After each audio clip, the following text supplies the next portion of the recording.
I'm about to show you something extremely controversial. It's even illegal in the state of Israel to obtain this. And if you do obtain it, it's illegal to show it and or talk about it. Ladies and gentlemen, my DNA. Now, I bet you thought it was going to be a lot crazier than that, right? Now, you might ask yourself, why is it illegal to obtain this in the state of Israel? Because it proves through your DNA that Jews around the world have no ancestral ties to the land of Israel. Because it proves through your DNA that Jews around the world have no ancestral ties to the land of Israel. We Jews have been in the land of Israel since the times of biblical Joshua. Who is we? No, really, who is we? You live in Israel, so I don't expect you to be able to provide genetic or ancestral receipts for your claims about us Jews, because those kinds of receipts are illegal in Israel without a court order and other special permissions. The Jerusalem Post explains, such a thing cannot exist as kits sold directly to the public, going on to say that they have possible effects on subjects and their families. Furthermore, the national implications of these tests could hold or affect, nice grammar Jerusalem Post, could hold or affect with Israel being a government-recognized Jewish state. Don't you just love when they say the quiet parts out loud? But since they won't let you get receipts for us Jews, I brought my own. Wow. So I, an Ashkenazi, have no genetic or ancestral ties to the region of historic Palestine. I, an Ashkenazi, have no genetic or ancestral ties to the region of historic Palestine. And yet Israel still claims it's my homeland, which I could move to and become a citizen of under the ironically named Law of Return. Jewish ancestry is often spoken about as if it is one simple thing, one bloodline, one DNA result, one clear answer. But the real story is far more complex and far more human. To understand Jewish ancestry, we have to start with history, not a test kit. Watch and pay attention, and I will share my thought later. You heard of the Khazarim? Yeah, that's us. That's me, actually. Okay, so what is your... this is a question that comes from outside of Israel. What is your opinion about the theory that Ashkenazim came from Khazarim? It seems relevant. It's quite obvious that white Jewish people, Ashkenazim from Europe, are not genetically, as much as I can tell, I'm not an expert, but they don't look the same like Arab Jews, people that came from Arab countries, and Ethiopians. I don't think there's a lot of, there may be some genetic relations, but there's a lot of genetic differences. And any theory that says that we're not genetically come from the same ancestors makes sense to me. Ashkenaz is one of the Gentile nations. Now, 80 to 85% of today's so-called Jewry, those who claim to be Jews in the world today, 80 to 85% of them are what is known as Ashkenazi Jews. And an Ashkenazi Jew is so named because he primarily descends from this guy in the Bible named Ashkenaz, which is clearly listed as one of the Gentile nations. Now, the reason for this is that there was a nation of people who were Europeans, white people, known as the Khazars. And in the 8th century after Christ, the whole nation of the Khazars turned unto Judaism. They converted to the religion of Judaism. Of course, it was a false, Christ-rejecting religion. And for a few hundred years, the empire of the Khazars was a power in Eastern Europe, and they followed the religion of Judaism. But eventually they were defeated by the Russians, and they were scattered into Eastern Europe. And so a lot of the Eastern European Jews today are the descendants of the Khazars. And so a lot of the Eastern European Jews today are the descendants of the Khazars. I was today years old when I found out. Ashkenaz, the eldest of the 3 sons of Gomer, the son of Japhet, and the name of a kingdom, referencing these same verses. Most likely it was the Scythian kingdom And then after a few hundred years, they're lost from history. So they have zero to do with Israel, zero to do with Jewish people, zero to do with Ashkenazi Jews today. Zero. You say, well, where did the name Ashkenazi came from? So a little over 1,000 years ago, as Jewish people scattered around the world had now emigrated in Europe and now were living in the Rhineland in Germany, they looked at the name Gomer in Genesis 10, and they connected Gomer with Germany, so they took on the identity of the name Ashkenaz. It has nothing to do with Ashkenaz in the Bible, which is a descendant of Japhet. It's just a name that was taken. Okay, it's that simple. Just like my last name Brown doesn't refer to the color of my skin or anything else. It was shortened from a Russian name when my grandfather came over at Ellis Island. The name got shortened to Brown. It's just a name. That's all it is. So the idea that Ashkenazi Jews are descended from Japhet is a myth, 100% false, zero truth to it. Just study the history, look into it, check the Bible dictionaries, encyclopedias, the archaeological works, you'll find the exact same thing. Key takeaway points and food for thought. 1. The original Jews are defined as those from the line of Judah. Judah was the fourth son of Jacob. 2. Ashkenaz was the first son of Gomer and is from the line of Japheth and not Shem. 3. They labeled themselves as Ashkenaz but claim to be from the line of Shem. If they knew their history, would this error have been made? 4. The term Ashkenazi Jew is historically incorrect, as previously mentioned Ashkenaz and Judah are from separate lineages. 5. They self-identified as Ashkenazi and were not labeled as such. Due to the confusion in establishing their true lineage, one could suggest this has been a ploy to hijack the identity of an already established people. 6. It's claimed that the Ashkenazi people have been lost to history. But, are people ever lost to history, or are they invaded, conquered and assimilated? I'm a Palestinian. From 21 until 48, I carried a Palestinian passport. There was no such thing in this area as Jews and Arabs and Palestinians. There were Jews and Arabs. Don't you... I mean, you deny that there was a Palestine Arab people before, but there is now a Palestine liberation movement. The history of liberation movements are that they grow. Won't this one grow? And become in fact, your biggest enemy? I don't say there are no Palestinians, but I say there is no such thing as a distinct Palestinian people of all the Palestinians who live in Jordan. Why have the Palestinians in the West Bank become more Palestinians since the 5th of June 67 than they were before? Why didn't they set up a Palestinian country in addition to Jordan? Supposing your premise is right, then what should they have done? They should have set up another independent Palestine and fought from there. They didn't do that. They adopted the fact that they are in Jordan. They've adopted the Jordanian citizens. They are the majority in Jordan. They are in parliament. They are in government. What has happened since? Why have they become more Palestinian conscious since the War of 67? This feels like Christmas morning. I got a 23andMe ancestry and health kit. I think that I kind of want to start with the ancestry side. And it says ancestry composition. I'm 49.9% Ashkenazi Jewish. That's not a huge surprise to me at all, since my mom's side of the family is completely Jewish.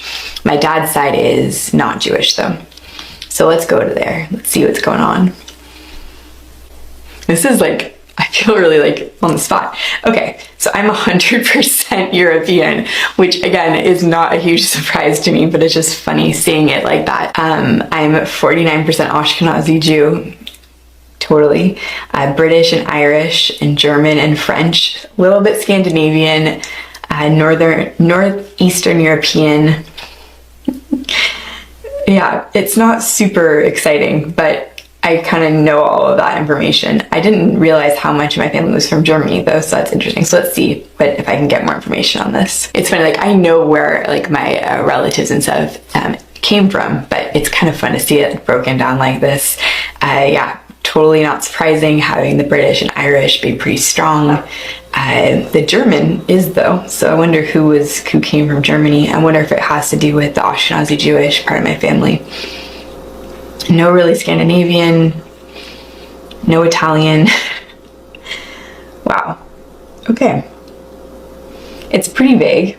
It doesn't give you like, which it makes sense, but there's nothing really random in there. There's a tiny bit of East Asian and Native American, like the slightest. The first thing that they're telling me to do is do the late onset Alzheimer's disease. I do have some dementia in my family, so I wouldn't be super surprised if this was positive, but my heart's racing a little bit. I don't know.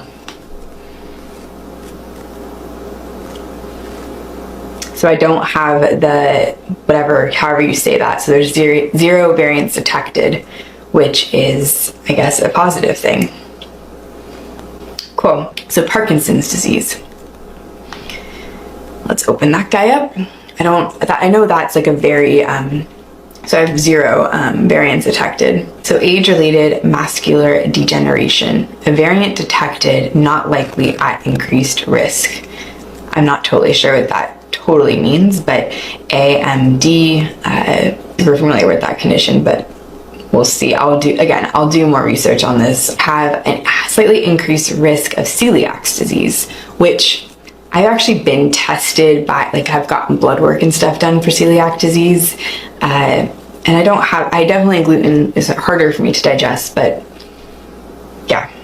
Interesting. Let's unravel the mysteries behind Ashkenazi genetics. Ashkenazi Jews are a Jewish diaspora population who formed in the Holy Roman Empire around 1,000 years ago. The total Ashkenazi population is estimated at 10 million people. Today they live mostly in the United States as well as in Israel, where they represent over a third of the Jewish population. They are descended from Levantine Jews who mixed with native Europeans, mostly from southern but also from Eastern Europe. The combination of European and Levantine admixture makes Ashkenazi Jews genetically close to Southern Italians, Sicilians, Greek islanders, or Maltese people. Using ancestral populations, Ashkenazi Jews can be modeled as being roughly 49% Anatolian Neolithic farmer, 24% steppe, 13% Natufian, and 9% Iranian Neolithic, with minor Caucasian, North African, and East Eurasian contributions. Get your custom DNA report today at world.Genetics.com. The results are in, y'all. And good news, I'm not from the Walmart discount section. First up, we are 50% Jewish. Woo! Yes, I did have a bat mitzvah. Next, we got 26% Indigenous Americas, aka Mexico, aka Aztec warrior. Then we got 14% coming from Spain. Shout out to all those conquistadors. Then 3% Basque. Interesting. This is like the full little map thing they give you. And then I also get to see people I'm related to that I've never even heard about before. Kind of crazy, kind of cool, it's kind of scary.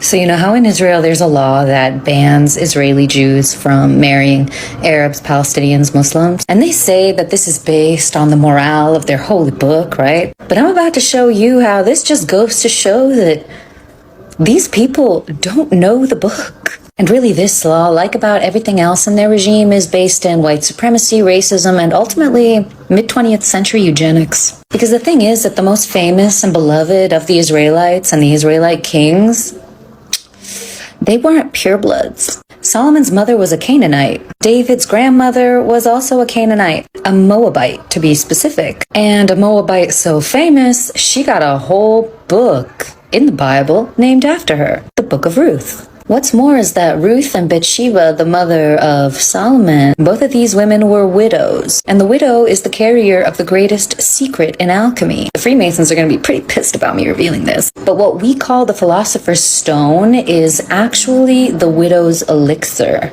And the sons of the widow are the real heroes of humanity, which is why a Freemason is otherwise called the son of the widow. Also, hi, I'm Eliane, and I wrote a PhD on political identity in Palestine and Israel. Oh, you thought I was just a little twitchy witch? No, that's Dr. Twitchy Witch to you. I also wrote a master's on alchemy and Jungian dream analysis. I know everything. And I've read all of Abraham's books, cover to cover, and some of them in their original language. I'm not from Israel or Palestine or anywhere else but the earth. I have no ethnicity, believe in no nation, and identify with nothing but humanity. And if you're watching this, then you're probably someone who wants to see a world without borders, just like me. And you're also probably someone who understands that identity politics benefits no one but the capitalists. Because the more identified you are with an age, a gender, a sexuality, a nation, a religion, the easier you are to market to. But the less you identify with, the more you understand that identity is fluid and that you change every single day. That as you watch this video, you're not the same person who watched the last video. Then you're really hard to pin down and categorize. It's really hard to put you in a demographic when you're a shapeshifter. But anyway, back to Ruth, whose book I encourage you to read because it's really short. But basically, Ruth lived with an Israelite woman named Naomi. She got married, her husband died, and eventually when Naomi was sending her and her sister back to her tribe,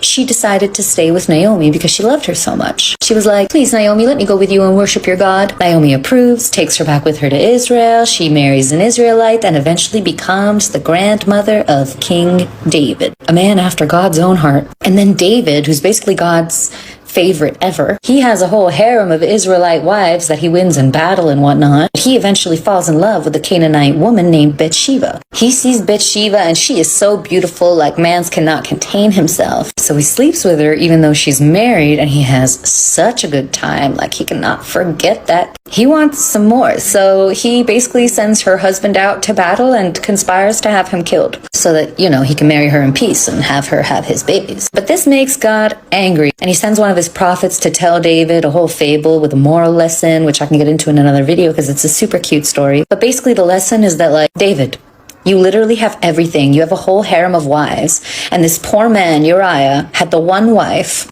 and you took her away from him. That's so greedy, bro. And for that, I'm gonna punish you and unalive your first child with Bathsheba, because I know she's pregnant. But David repents, and God forgives him, and he keeps going. Bathsheba has another son, and his name is Solomon. And we all know that Solomon goes on to be like the King of Kings. Solomon is bestowed the honor of building a temple for God, an honor that God did not give to David or anyone before Solomon, and hence the importance of Solomon's temple. The temple built by Hiram Abif, the king of Tyre, who was also a widow's son, who's really the main character in Freemasonry and the Bible's most famous alchemist, and who it is speculated was Solomon's relative. And if the genealogies are correct, and Jesus Christ is really the descendant of Solomon and David, then Yeshua was also a Canaanite. See, because Yahweh says a lot of things throughout the Old Testament that you might think are just absolutely horrid. But even though he has a rep for doing what he says, he doesn't actually follow through on most of the stuff he says he's gonna do. Like, he repeatedly says throughout the Old Testament that no one is ever gonna remember the Canaanites, that the Israelites, they're gonna erase them, they're gonna eradicate them from the face of the earth, and no one is ever gonna hear about them again. And yet here we are, you and I, talking about them. And there goes Yahweh, one book later,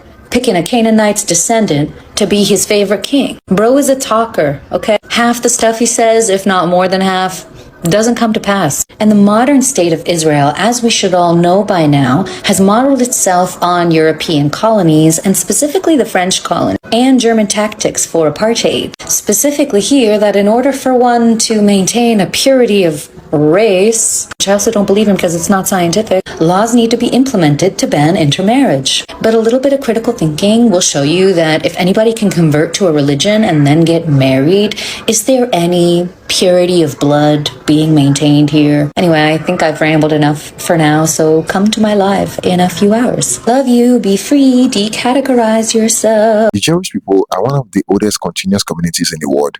Their identity developed over thousands of years through shared religion, culture, laws, and historical memory. Long before modern genetics existed, Jewish identity was already firmly established through tradition, community, and belief. As history unfolded, Jewish communities spread across different regions of the world. Some moved through migration, others through exile. Some were forced, some voluntarily. Over time, this community adapted to their surroundings while maintaining a shared core identity. That is how different Jewish populations emerged. Ashkenazi Jewish in Europe, Sephardi Jewish in the Iberian Peninsula and North Africa, Mizrahi Jewish in the Middle East, Ethiopia, Yemeni, and other Jewish communities with deep local roots. Different regions, different experiences, one shared heritage. This is where confusion often begins, especially in the age of DNA testing. Modern ancestry tests are designed to identify genetic similarities between populations. They can show regions markers and migration patterns, but they cannot define religious or cultural identity. Judaism is not determined by DNA alone. A person can be Jewish by birth, Jewish by conversion, Jewish by culture, or Jewish by faith. This pathway existed long before genetics became a science. So when some people take DNA tests and feel surprised by their results, it does not mean their identity has been disproven. It means DNA tests are limited and identity is layered. Genetics can show traces of Middle Eastern ancestry in some Jewish populations. In order, it reflects centuries of intermarriage, migration, and local integration. Both are historically accurate, neither cancel Jewish identity. Problems arise when DNA results are misunderstood or misused. Throughout history, racial theories have tried to reduce Jewish identity to biology alone. This idea caused real harm. Today, oversimplifying DNA risks repeating old mistake under a modern label. Jewish ancestry is not a purity test. It is a story of survival, adaptation, and continuity. Culture carries memory. Religion carries tradition. Community carries identity. DNA can tell part of the story, but never the whole story. Understanding Jewish ancestry requires moving beyond sensational claims and into historical reality. It requires acknowledging that identity is shaped by time, experience, and shared meaning, not just molecules. Jewish history reminds us of something important. People are more than percentages. Identity is more than data. And ancestry is as much about story as it is about science. Thank you for watching, guys. Don't forget to like this video and share your thoughts in the comment box below. Until next time, cheers and have a good one.